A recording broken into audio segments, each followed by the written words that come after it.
Hey guys, this is Dfs Chan on December 19th, and I'm here to talk about the two-game slate. It's going to happen in about 45 minutes, 55 minutes rather.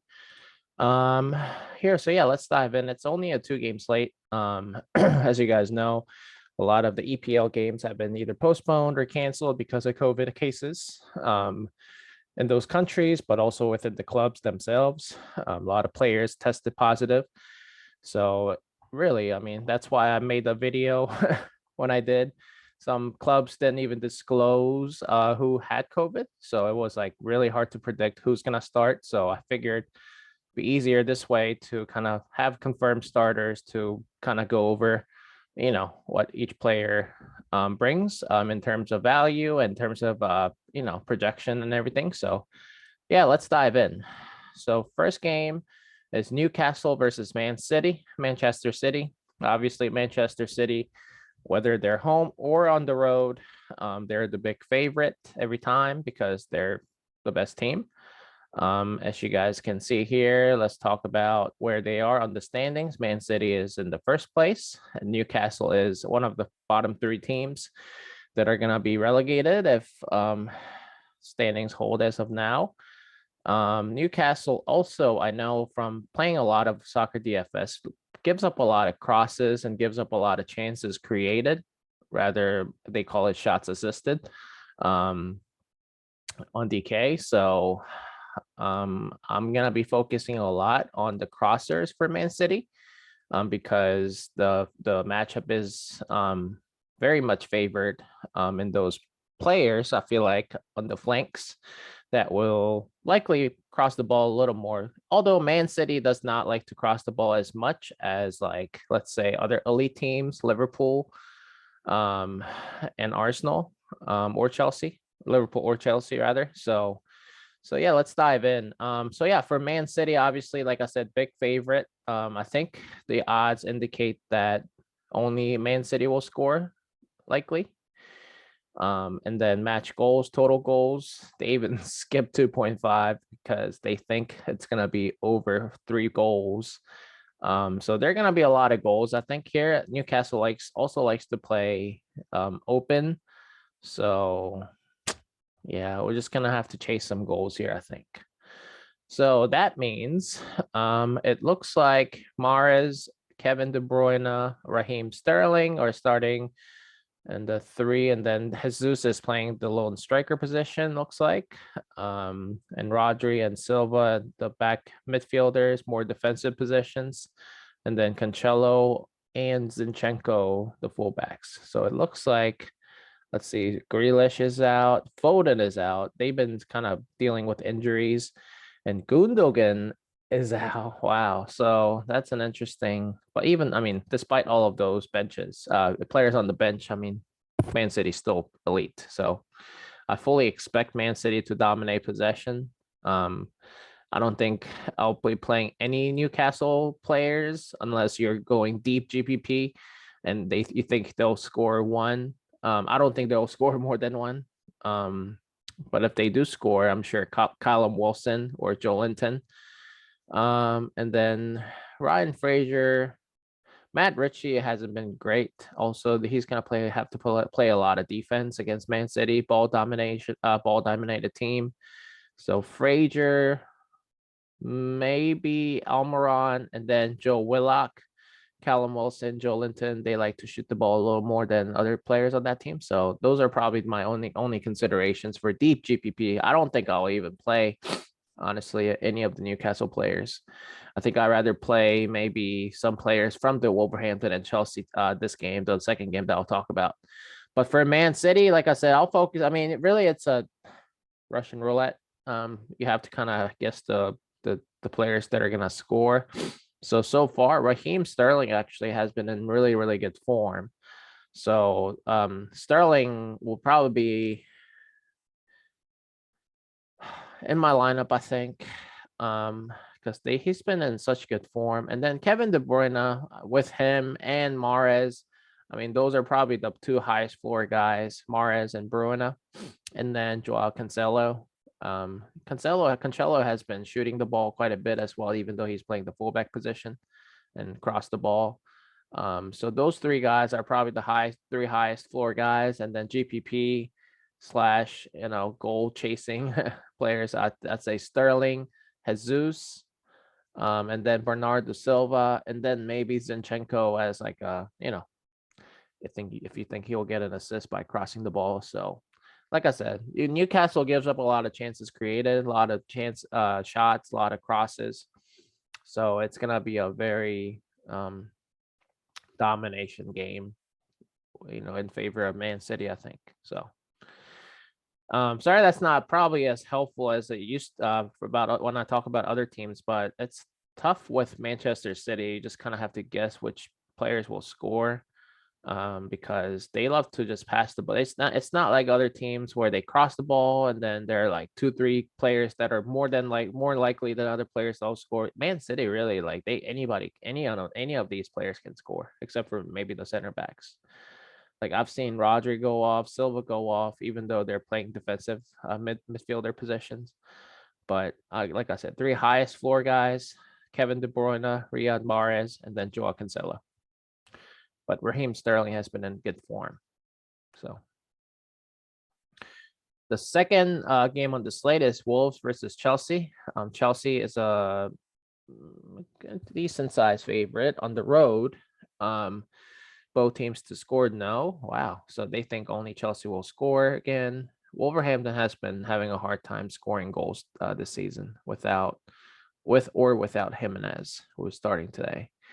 Under 2.5 goals, so not as high goal projection as the Man City game, but nonetheless, let's dive in. Like I said, Chelsea likes to cross the ball, so whoever starts in the fullback position probably has to be either I think one of them at least has to be in your lineup. I think Reece James or Marcus Alonso, or both of them. Marcus Alonso likes to cross the ball, takes some corner kicks, but Mason Mount has been taking a lot recently. And then when Ziyech is in, he takes share of set pieces too. So I'll probably definitely favor Reece James over Marcus Alonso today. Reece James is a lot more of a threat in the open play, crossing the ball, shooting the ball, especially as of recent. So Reece James over Marcus Alonso, but both are good plays because Chelsea likes to cross the ball. I fully do expect Chelsea to dominate possession too, but not as much as Manchester City in that game, respectively. Wolverhampton is actually a pretty good team this season. I think they're in top 10, top 8. So they're in the 8th place. Chelsea's in the 3rd place. So. But Chelsea is dealing with some injuries and COVID news and everything. So this is probably not the best team that they can field. But Lukaku, for example, is not starting. Timo Werner they're not starting because of COVID. So to me, this is a little bit of a weaker team, but also they're on the road. So, but I do think Chelsea will probably score more fantasy points because they'll have the ball a little more than Wolverhampton. But Mason Mount is the highest floor guy, and Reece James, like I said, and Marcus Alonso. And then Hakeem Ziyech is an interesting piece because he also likes to cross the ball. So Mason Mount, Ziyech, James, Alonso, and then other pieces are GPP strictly. Rudiger, there's an interesting defender piece here, even though he's playing in the back three, because he tends to go up, very much. And so he's very much involved on offense sometimes. So that's an interesting piece. I think GPP that I don't usually play. I don't like to usually play the backs, any center backs, but Rudiger is an exception in my opinion. So I think that's probably an interesting nugget from this game. And then Pulisic, the American, I always cheer for him when he's out there, but he hasn't been in good form. And frankly, I don't think he's very good as a striker. I think they do him injustice by putting him, in that position on the formation. I think he's better off like where Mount or Ziyech lines up with more space in front of him. So, because he's not a true striker. So, and that's frankly, I think that's why they've been struggling quite a bit.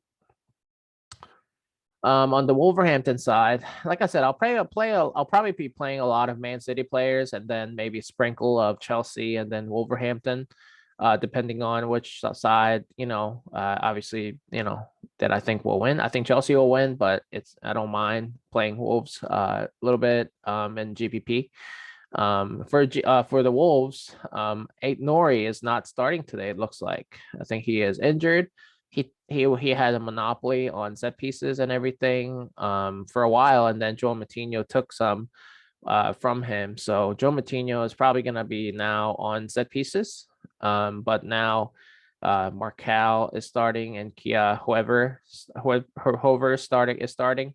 So those are probably the three guys that I'm interested in for high floor. I say for the Wolves. For any optimal lineups that you guys are building. For GPP, I mean, Jimenez has not been in good form, but Daniel Podence actually has been in decent form.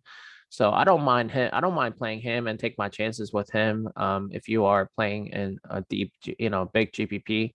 And then Raul Neves likes to shoot the ball quite a bit. So those two guys are probably my favorite GPP plays, but obviously Jimenez can score, but I just don't see him scoring more than one. So I don't think it's going to hurt even if you don't have him. So we'll see how that goes. But I'm not interested in any of the three center backs, Saiss, Cody, Kilman. I'm not going to play any of them. But everybody else, I think it's good for GPP.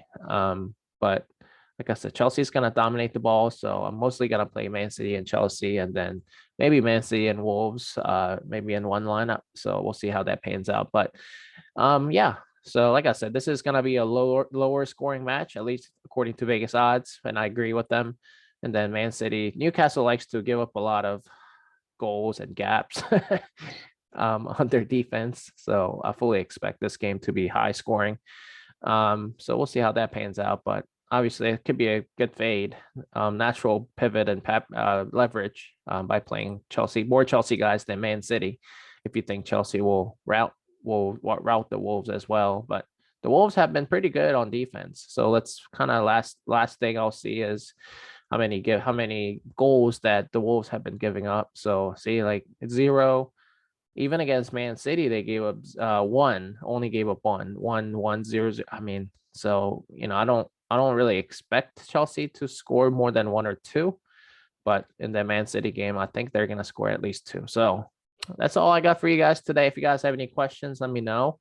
But like I said, it's unfortunate that some of the games had to get canceled or postponed, but it is what it is, and they're trying their best to kind of get the game still going and everything. So, but anyway, so if you guys have any questions, reach out to me on Twitter or on Discord, and yeah, hope you guys make some money today and good luck. Thank you.